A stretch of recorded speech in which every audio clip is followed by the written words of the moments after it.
நாங்கள் 6ஆம் வகுப்பு மாணவர்கள். உங்கள் முன் தமிழ் புத்தகத்தில் இருக்கும் பாடப்பகுதியை நடிக்க வந்துள்ளோம். அறிவுசால் ஔவையாரின் கதை நாடகமாக நடிக்க வந்துள்ளோம். நாட்டு மக்கள் நலனே நினைத்து நல்லாட்சி செய்யும் அதியமான் நெடுமான் அஞ்சியே வணக்கம். அவையை வார்கள் வணக்கம். ஊரூராக சென்று வந்த என்னை உன் அன்பினால் கட்டி போட்டு விட்டாயே. நானும் சில ஆண்டுகள் அரண்மனையிலே தங்கிவிட்டேன். அதெல்லாம் இருக்கட்டும். காலையிலிருந்து உன்னை அரண்மனையிலே காணவில்லையே. நீ எங்கே சென்றிருந்தாய்?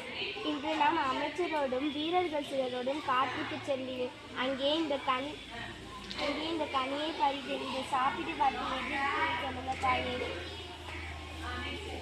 அடடா, என்ன சுவை என்ன சுவை! என்ன கனி இது? கிடைப்பதற்கு அரிதான நெல்லிக்கனி இது. எப்போதாவது ஒரு முறைதான் காய்த்து பழுக்கும். ஒரு மலை உச்சியில் இருந்த கனி நெல்லி பழுத்திருந்தது. இக்கனியை யாராலும் பறிக்க முடியவில்லை. நமது வீரர்களை ஏற முடியவில்லை.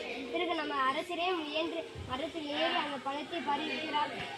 அது மட்டுமன்று, இப்பழத்தை சாப்பிட்ட நோய் நொடின்று நீண்ட காலம் வாழ்வீர்கள். அதியமானே, நீ என்ன செயல் செய்து விட்டாய்? நாட்டை காக்கும் பொறுப்பை உடையவன். இதனை நீ உண்ணாமல் இக்கனியை எனக்கே கொடுத்து விட்டாயே. முன்பே தெரிந்திருந்தால் இக்கனியை நான் உனக்கு கொடுத்து விட்டேனே. என்னை போன்ற ஒரு அரசன் இழந்து விட்டால் வேறு ஒருவர் அரசராகி விடுவார். ஆனால் உங்களை போன்று நல்ல அறிவு சிறந்த புலவர் ஒருவர் மறைந்தார். அந்த இழப்பை யாராலும் ஈடு செய்ய முடியும். அதனால் தான் நான் எதுவும் கூறாமல் உங்களை உள்ள செய்தேன். அதியமானே, நீ தமிழின் மீது கொண்டுள்ள பற்று என் உள்ளத்தை உருகச் செய்தது. நீ பல்லாண்டு வாழ்க. காற்றேன் அதையின் இருள் வழிந்திருப்பதன் காரணம் என்ன? இன்று நாம் ஒற்றர்கள் கொண்டு வந்த ஒரு செய்தி என் உள்ளத்தின் சில வழக்கத்தை ஏற்படுகிறது. அதியமான் நெடுமான் அஞ்சியே. அஞ்சி என்னும் பெயரால் தான் நீ அஞ்சி நான் ஒரு நாளும் கண்டதில்லையே. போர் உனக்கு புதிதா என்ன? எனக்கு போர் போரை கண்டவன். ஆனாலும் இந்த கலக்கம் வீரத்திலும் உன்னை வெல்ல யாருண்டு? நீர்நிலைகளில் படுத்திருக்கும் யானையானது தன் மீது ஏறி குதிக்கும் சிறுவர்களிடம் பணிந்து விளையாடும். அதே போல நீயும் எம்மை போன்ற புலவர்களிடம் பண்பு காட்டுவாய். அதே யானையானது போர்க்களத்தில் பகைவரை எதிர்த்து வெல்லும். நீயும் எதிர்த்து வெல்லுவாய். அத்தகைய நீ இன்று தயங்கலாமா? தனது அணியானையே நான் எத்தனையோ போர்களை கண்டவன். பகைவர்கள் வெல்பவன் என்று தங்களுக்கு அறிந்ததுதானே. அன்பில் சிறந்த அதியமானே, இப்போதுதான் உன் உள்ளம் எனக்கு புரிந்தது. இப்போது உன் பிரச்சனையை தீர்க்கிறேன். நான் இப்போதே தொண்டைமானிடம் சொல்கிறேன்.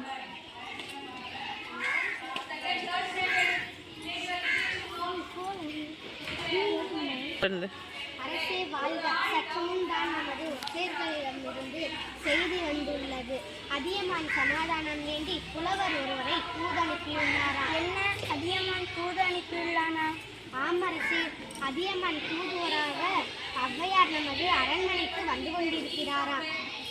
அருந்தம் வரட்டும். அஞ்சியிடமிருந்து தூது வரும் ஔவை நமது போர்க்கருவிகளின் பெருக்கினை கண்டு அஞ்சி ஓடப்போகிறார் பாருங்கள். அதோ ஔவையாரே வந்துவிட்டார். அருந்தமிழ் புலவரான ஔவையே, வருக.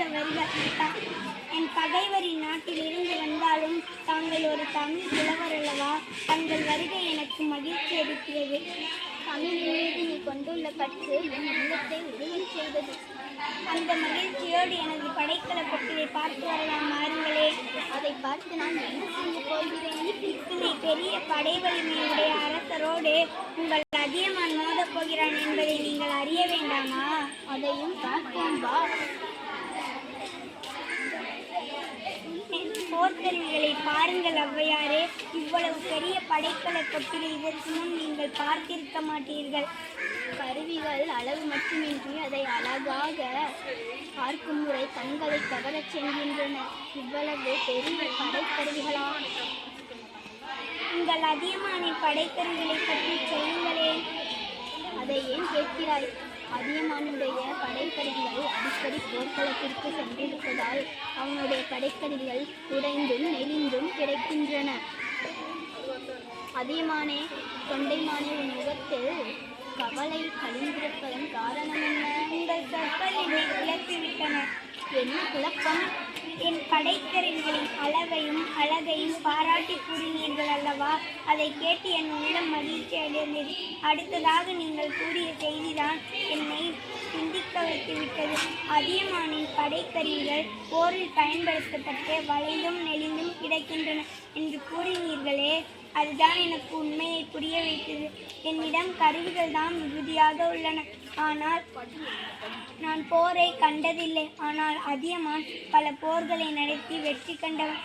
அவனிடம் மோதி நான் மோதுவது எத்தகைய அழிவை தரும் என்பதை நான் புரிந்து கொண்டேன். நான் கூறியதன் உட்பொழிலை நீ தெளிவாக புரிந்து கொண்டாயே. எனக்கு மிகவும் மகிழ்ச்சி. ஆம், என் கண்களை திறந்த தாயே, அதியமானிடம் போய் சொல்லிவிடுங்கள், போரை கைவிட்டு விடலாம் என்று. எனக்கு மிகவும் மகிழ்ச்சி அடைகிறேன். நான் இப்போதே சென்று வருகிறேன்.